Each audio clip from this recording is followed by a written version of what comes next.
এটা আমার ভাস্কর ছিল। তো তাকে আমি অনেক কথা জিজ্ঞেস করলাম যে, "তুমি কথা বলতেছো না কেন? তুমি কথা বলো।" তো আমি তো সে তো ছিল না, সে তো আমার জামাই ছিল না, আমার ভাসুর ছিল। হঠাৎ করে আমার ফোনে কল আসলো, আমার জামাই কল দিল। তাতে আমার জামাইয়ের ফোন দেইখা বুকটা কেঁপে উঠল যে, আমার জামাই এটা, তাহলে এইটা কে? তখন আমি ভয় পেয়ে গেলাম। তো ওই মুহূর্তে কারেন্টটাও আসলো। কারেন্টটা আসে আমি আমার ভাসুরকে দেখে মানে এক পর্যায়ে আমি ভয় পেয়ে গেছি যে, আল্লাহ এটা কি? আল্লাহ এটা কি? এটা কি করলাম? এটা কেন? তো আমার ভাসুর বলল যে, "তুমি ভয় পেও না। আমি কাউকে কিছু বলব না। তুমি আমাকে ফোন দিয়ে তুমি আমাকে আসতে বলছো। এজন্য আমি আসছি।" তো আমি ওনাকে কাঁপা, কাঁপা কণ্ঠে বললাম যে, "আমি আপনাকে বলতে চাই নাই যে আমি আমার আপনার ভাই, আমার জামাই আসার কথা ছিল। এজন্যই আমি বলছি যে, তো তুমি আমাকে কিস করাতে, অনেক কিছু করাতে আমি নিজেকে কন্ট্রোল করতে পারি নাই। এজন্য আমি তোমার সাথে এই কাজে লিপ্ত হইছি।" তো কিছুক্ষণের মধ্যে আমার জামাই আমার ফোন দিয়ে বলল যে, আমার আসতে আরো ৪৫ থেকে ৫০ মিনিট লাগবে। আমার ভয়ে আমি বুক কাঁপতে, কাঁপতে আমি বলি যে, "হায় আল্লাহ! এটা আমি কি ভুল করলাম?"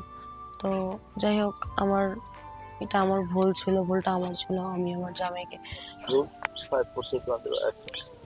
আসসালামু আলাইকুম। আমার নাম রুনা লায়লা। আমি খুব মধ্যবিত্ত সাধারণ ঘরের একজন মেয়ে। তো আমার গ্রামে আমাদের বেশি দূর নয়, কালিয়াকৈর আমাদের বাড়ি, আমার শ্বশুর বাড়ি। আর আমার জামাই গাজীপুরে একটা ফ্যাক্টরিতে জব করে। তো গ্রামে বর্তমান লোডশেডিং চলতেছে, কারেন্ট বেশি থাকে না। আমার জামাই গাজীপুরে একটা ফ্যাক্টরিতে জব করে, বিকেলে বলল বাড়িতে আসবে, আস্তে আস্তে রাত হবে। তো আমি সেদিন সেজেগুজে আছি, আমি ফোন নিয়ে বসে আছি। জামাইয়ের বদলে জামাইয়ের বদলে আমার ভাসুরকে ফোন দিয়ে শুধু বলছি যে, আমার দরজাটা খোলা আছে, তুমি আসো, এসে ডাক দিও। আমি খেয়াল করিনি যে এটা আমার ভাসুর ছিল। আমি আমার ভাসুরকে ফোন দিছি। তো আমি তো জানতাম না অনেকদিন পর জামাই আসবে। একটা মনের মধ্যে একটা আনন্দ কাজ করতেছিল। আমি বললাম যে, দরজা খুলে আছে, আমাকে আসে তুমি ডাক দিবা। তো আমি তো তখন দেখি নাই যে আমি আমার ভাসুরকে ফোন দিছি। তো তখন কারেন্ট ছিল না। অন্ধকারে আমার ভাসুর ঘরে এসে আমি জামাই মনে করে তাকে জড়িয়ে ধরি, তাকে কিস করি, তাকে অনেক কিছু করে বিছানায় নিয়ে যাই।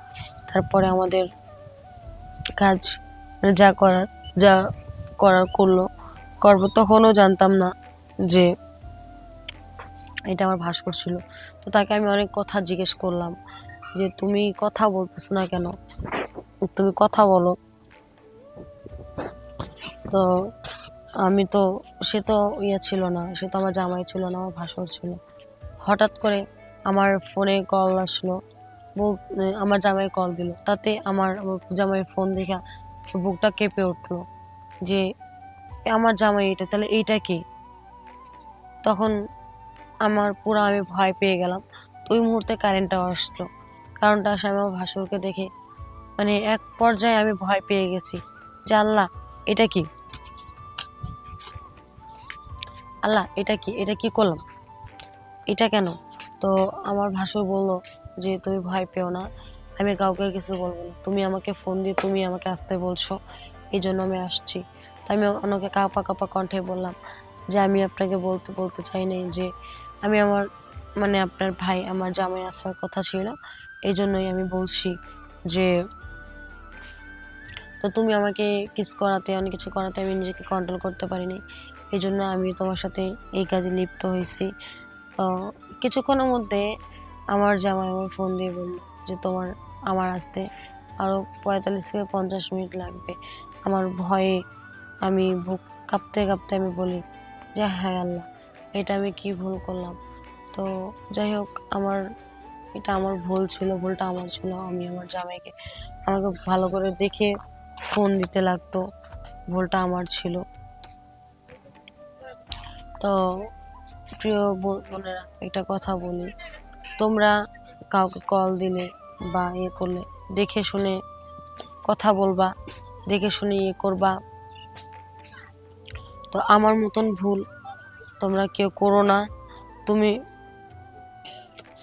পরে আমাকে আমার ভাসুর আর কি বললো যে দেখো, আমারও তোমার প্রতি অনেকদিন ধরে ইয়ে ছিল, আক্রোশ ছিল যে তোমাকে আমি ভালোবাসি।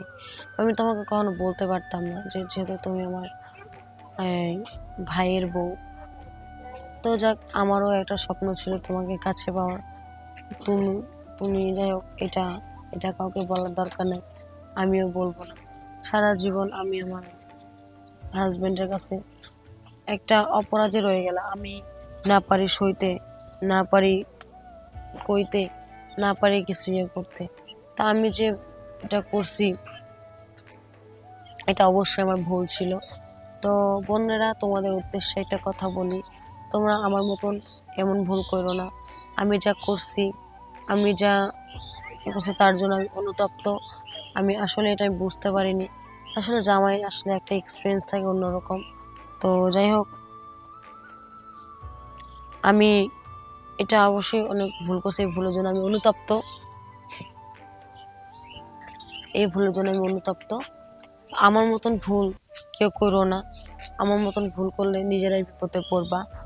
আর ভাসুরদেরকে উদ্দেশ্যে একটা কথা বলি, তোমাকে দেখলা তোমার ভাইয়ের বউ ফোন দিছে, তুমি ভুল মানুষ মাত্র হতে পারে, তাই বলে এটা আপনার করাটা ঠিক হয় নাই। তো যাই হোক, আমার কথাগুলো শুনে অবশ্যই আপনারা সতর্ক হবেন। আর এগুলো কোনো মিথ্যা কথা না, এগুলো সম্পূর্ণ আমার জীবনের ঘটনা। ধন্যবাদ।